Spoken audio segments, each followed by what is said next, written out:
Yo no sé si le va a parecer conocido a algunos lo siguiente que voy a hablar, a ver quién es el primero que adivina. A todos los quien debía quién, la Navidad les encantaba. ¿Le suena? Sí. Al Grinch, claro. Pero al Grinch que vivía justo al norte de quién no le gustaba nada. El Grinch odiaba la Navidad toda la temporada. Entonces se le ocurrió una idea espantosa. Al Grinch se le ocurrió una idea maravillosa y espantosa. Y ahí resumí la introducción de este cuento llamado Cómo el Grinch robó la Navidad. Y es un cuento que no sé cuántos lo han leído, no sé cuántos han visto la caricatura o cuántos vieron la película. Fue escrito por Dr. Seuss y que critica la visión de la Navidad como algo comercial y satiriza de cierta manera a aquellos que obtienen beneficios explotando esta época navideña. Pero ¿por qué comenzar recordando el Grinch?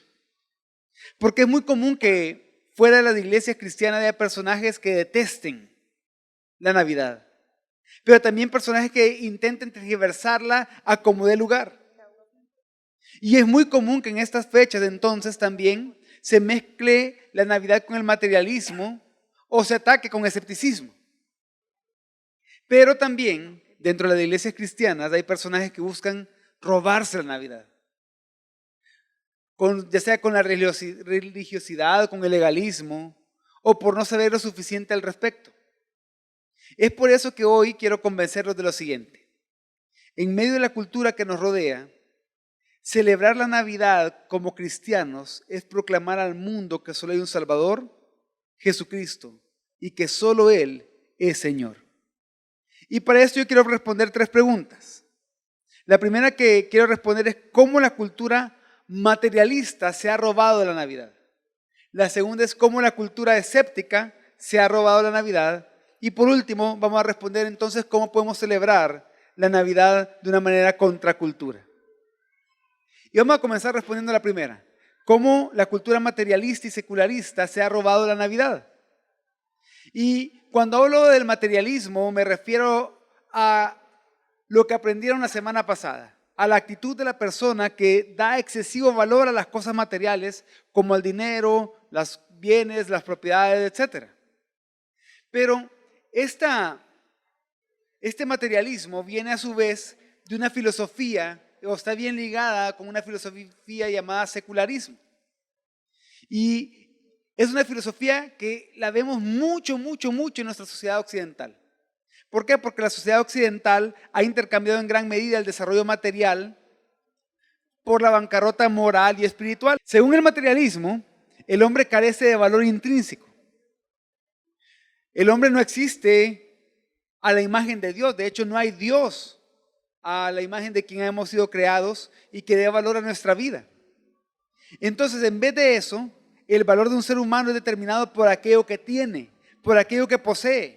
Y entonces, de acuerdo a esta concepción, cuanto más consumamos, cuanto más tengamos, mejores seremos y mejor será la vida. Pero ¿por qué comenzar hablando de esto? Porque este materialismo que viene del secularismo es lo que hace que muchos jóvenes en estas fechas entren en ansiedad. Ansiedad por comprar, ansiedad por tener, ansiedad por disfrutar, ansiedad por satisfacerse de diferentes maneras. Les quiero poner un ejemplo. Fíjense que yo estaba hablando con una compañera de trabajo en Academia Cristiana Internacional y hablábamos precisamente de esta ansiedad y de este materialismo que se puede ver, por ejemplo, en el tráfico que hay en estas fechas, en que comienzan las ofertas ya, prácticamente la semana pasada comenzaron ya las ofertas y las promociones de Navidad, etc. Pero también a mí me pasaba algo en mi juventud y en mi niñez. Me acostumbraron a algo de lo cual me costó desacostumbrarme ya en mi etapa adulta, al estreno de Navidad. ¿Alguien más le acostumbraron a eso? Al estreno de Navidad. La cosa es estar consciente que en Navidad y en Año Nuevo hay que estrenar. ¿Pero por qué? O sea, y genera como, no tengo el estreno todavía, o no sé qué voy a comprar, o no sé qué me van a mandar de Estados, no sé, de lo que sea. Pero algo se tenía que estrenar. Pero, ¿de dónde viene eso? ¿Y cuál relación tiene con la Navidad? Si nos vamos específicamente a lo que es la Navidad, no tiene ninguna relación. Pero por eso es que a unos cristianos, en esta fecha sobre todo, nos cuesta trabajo creer y vivir las palabras que encontramos en Mateo 6:25.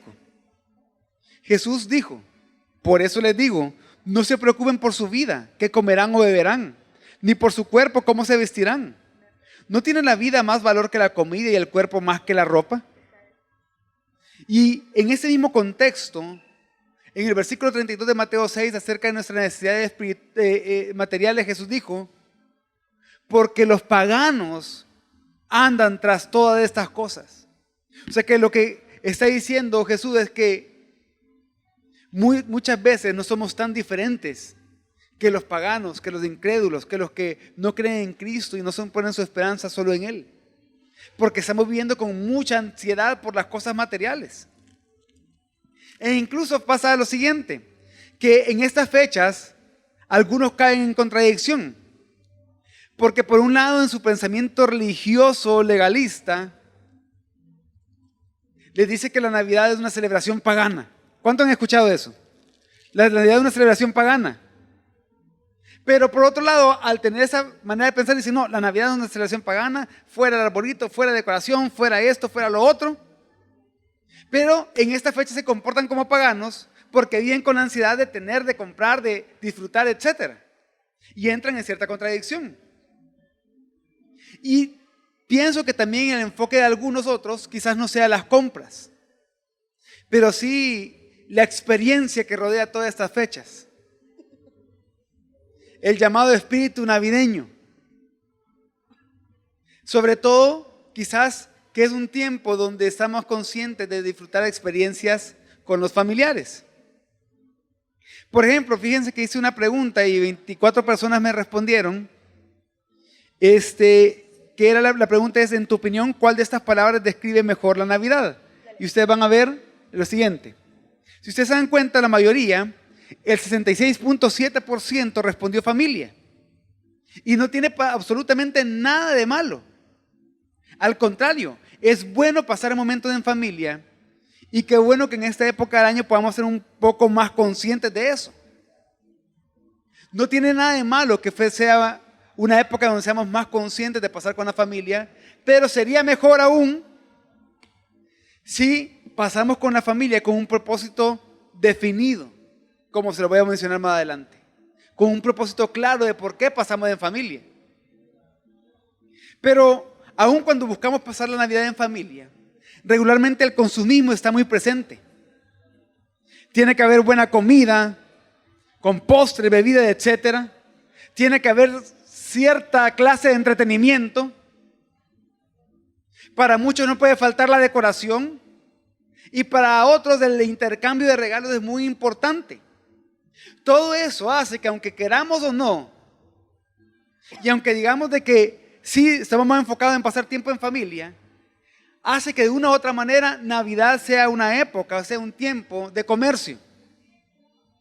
Porque quizás yo no ando afanado con el estreno como antes, pero sí con qué vamos a comer, cómo vamos a decorar, qué vamos a llevar, etc.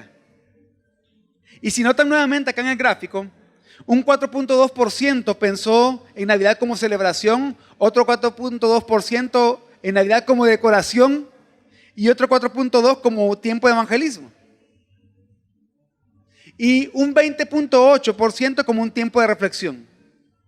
Y nuevamente quiero aclarar, yo no veo nada de malo en la celebración, ni en la decoración, y mucho menos en el evangelismo y en la reflexión. Pero todo esto es mejor hacerlo con un propósito de motivación correcta, con el objetivo de que cada cosa que hagamos en familia en este tiempo y cada cosa que compartamos en familia y con amigos en este tiempo sea para darle gloria a Dios de diferentes maneras. Por ejemplo, dentro de muchas preguntas que pedí que hicieran o dudas que pedí que expusieran algunas personas acerca de este tiempo de Navidad, me hicieron una pregunta. ¿Es malo dar regalos? ¿Qué piensan? ¿Es malo o es bueno dar regalos de Navidad? No es ni malo ni bueno. Si se van a endeudar por hacerlo, no lo hagan mejor. Pero si lo quieren hacer, no hay nada de malo, pero siempre es mejor cuando se hace con la motivación correcta. Pero para responder de mejor manera a esta pregunta, quiero citar a R.C. Sproul, que él escribió en un artículo que fue publicado hace 5 años en esta fecha. No seas un Scrooge en Navidad, se llamaba ese artículo. Y él dijo, por supuesto, Navidad es un tiempo de comercio. Las tiendas están decoradas hasta el techo. La publicidad en los periódicos doblan su tamaño. Y nosotros contamos los días de compra que quedan hasta Navidad. Pero ¿por qué todo el comercio? El mayor grado de comercio en Navidad es guiado por una cosa: comprar regalos a otros. El presentar a nuestros amigos y familiares con un regalo, o presentarnos a nuestros amigos y familiares con un regalo que no es feo. Esto encarna el amorfo espíritu de la Navidad. Pero esta tradición podemos hacer que descanse en última instancia en el supremo regalo que Dios ha dado al mundo. Dios amó tanto al mundo, dice la Biblia, que ha dado a su unigénito Hijo. El dar regalos es una maravillosa respuesta al recibir tal regalo. Por un día al año, por lo menos, probamos la dulzura inherente a la verdad que es más bendecido dar que recibir. Entonces, como él escribe acá, el dar regalos es una forma en cómo podemos nosotros rescatar y darle otro sentido a lo que ya se hace en Navidad. Pero con la motivación de ser generoso, según las posibilidades de cada uno, haciéndolo sin afán y mostrando a través de la generosidad, de esta generosidad, la generosidad que Cristo ya mostró por nosotros. Y esta misma generosidad nos puede llevar de una u otra forma, no solo a vivir el Evangelio, sino también a compartirlo con otros. ¿Qué quiere decir? Que en una sociedad, en una cultura donde el consumismo, donde el materialismo se está robando la Navidad, nosotros podemos rescatarla, tornando eso en una generosidad que pueda mostrar cómo se vive el Evangelio y cómo se glorifica a Dios por medio del dar a otros y compartir con otros, y que eso pueda ser un puente, por así decirlo, para poder compartir del Evangelio a otros. Pero entonces quiero responder la segunda pregunta: ¿cómo la cultura escéptica se ha robado la Navidad? Miren, las antiguas mitologías y algunas religiones del mundo han falsificado el nacimiento de Cristo de una virgen con una proliferación de historias extrañas y paralelos inexactos. Y esta historia lo que trata de hacer es socavar y minimizar la singularidad y profundo impacto del nacimiento de nuestro Señor. Y de esta manera Satanás ha propagado muchas leyendas, todas ellas con el propósito de minar, de socavar, de menospreciar la naturaleza maravillosa del nacimiento de Cristo y engañar a la gente para que se vea como un mito que no es nada excepcional. Pero además la era científica y el surgimiento de teologías modernas y posmodernas en estos últimos 2 siglos también están erosionando la confianza de muchos creyentes en la realidad del nacimiento virginal de Cristo. Y lo extraordinario que es eso. Pero ese pensamiento escéptico es directamente contrario a la enseñanza explícita que nosotros encontramos en los evangelios, que encontramos en las epístolas y que encontramos en muchas partes de la Biblia.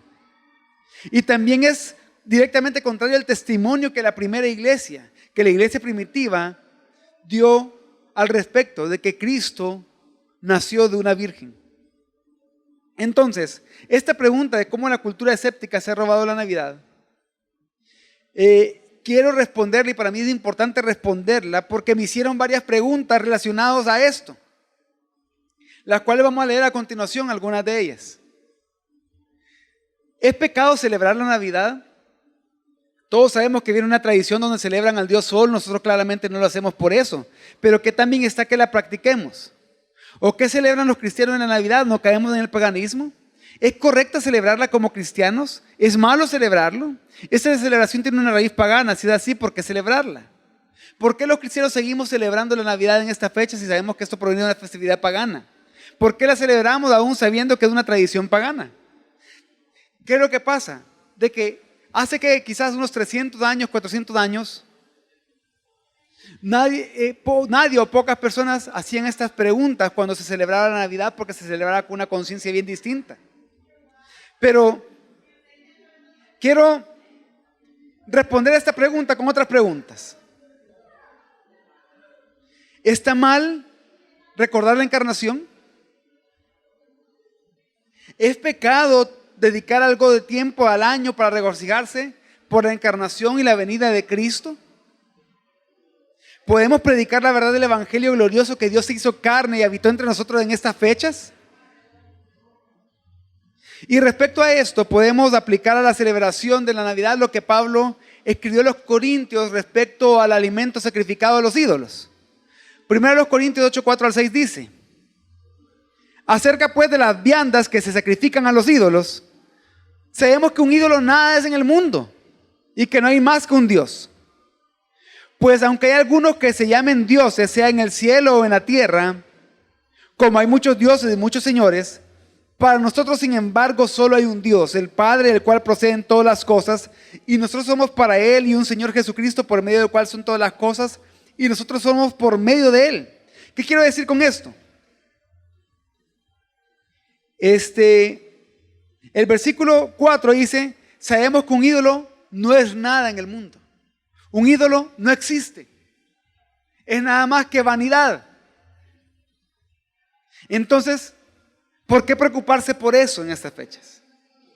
Pero además, dice Pablo en el versículo 5, aunque hay algunos que se llamen dioses, para nosotros eso no nos importa.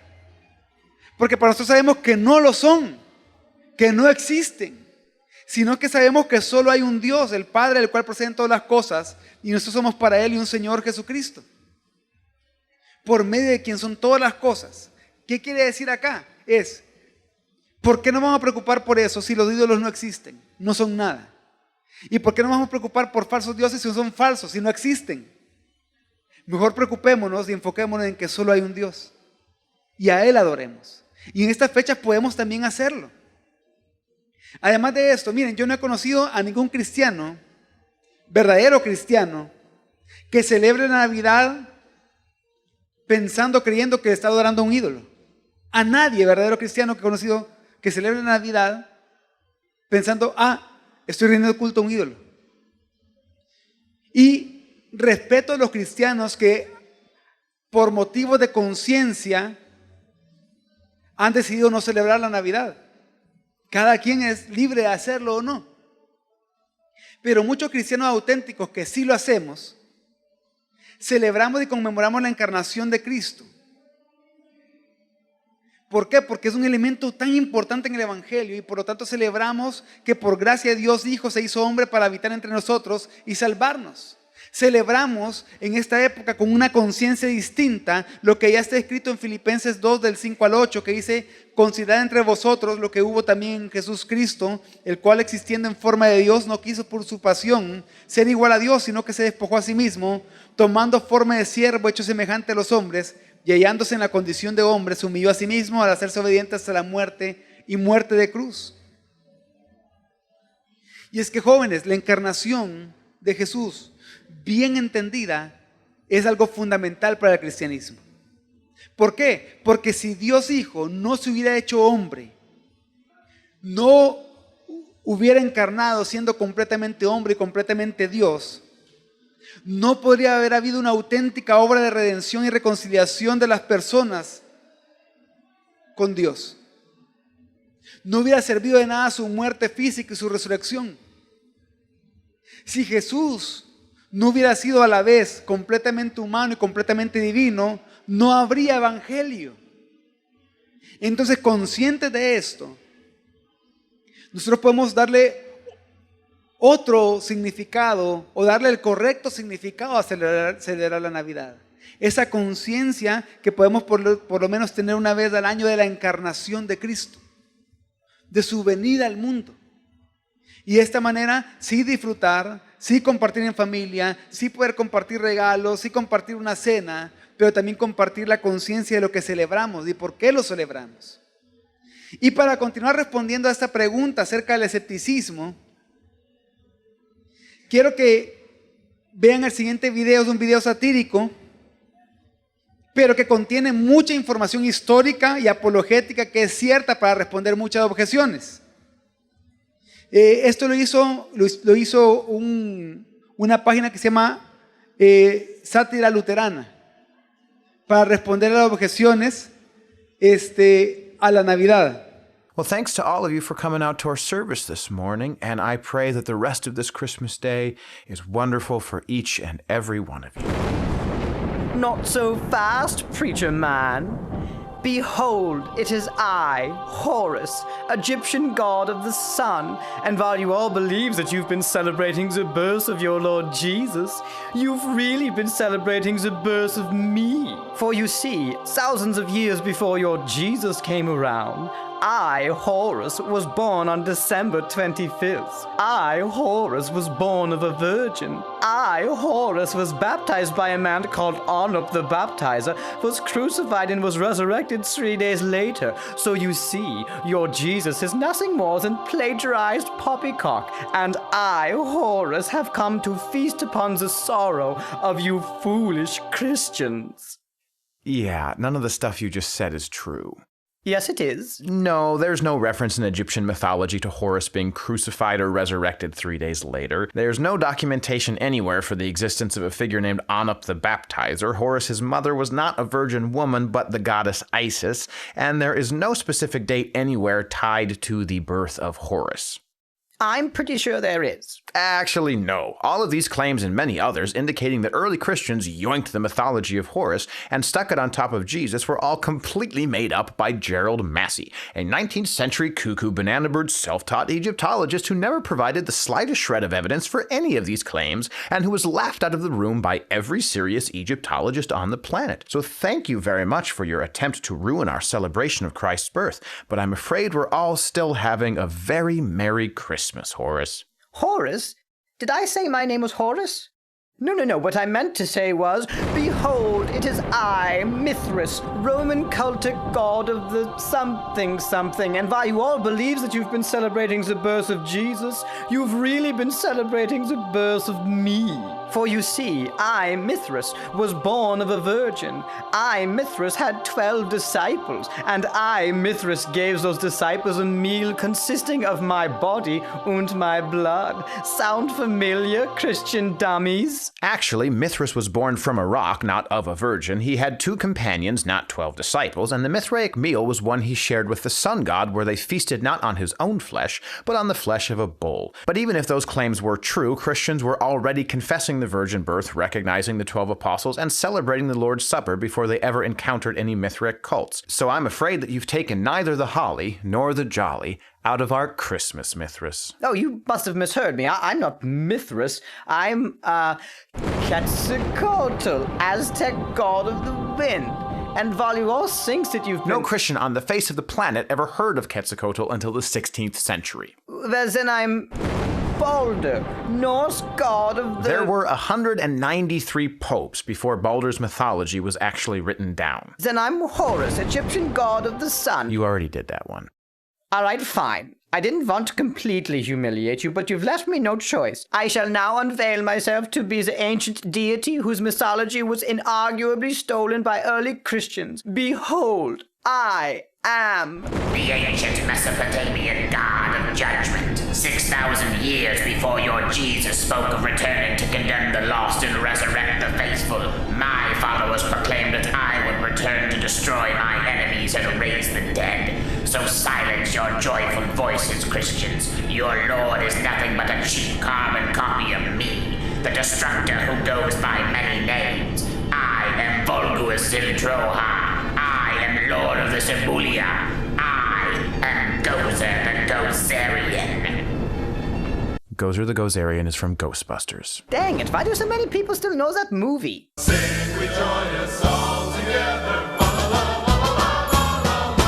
I don't understand. If all the things that Gerald Massey said about me were complete fabrications, with no textual evidence whatsoever, why do atheists like Bill Maher reference these claims as if they were true? Well, Horace, I suppose it is strange that people who insist that they won't believe anything without verifiable evidence are more than willing to believe anything without verifiable evidence, as long as that thing can be used to mock the gospel. But we shouldn't be surprised when people reject proof of Christ's resurrection in favor of demonstrable lies that let them remain in unbelief.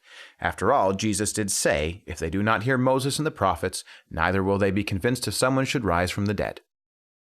I said that before Jesus did. Oh, you absolutely did not!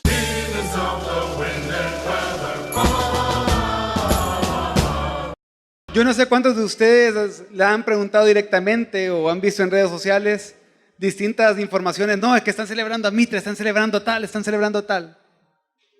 Y muchas veces no sabemos qué responder.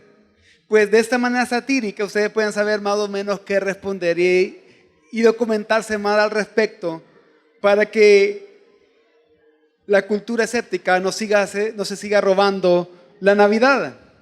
Pero también nuevamente quiero citar a R.C. Sproul, que dijo algo al respecto en ese mismo artículo que les dije anteriormente.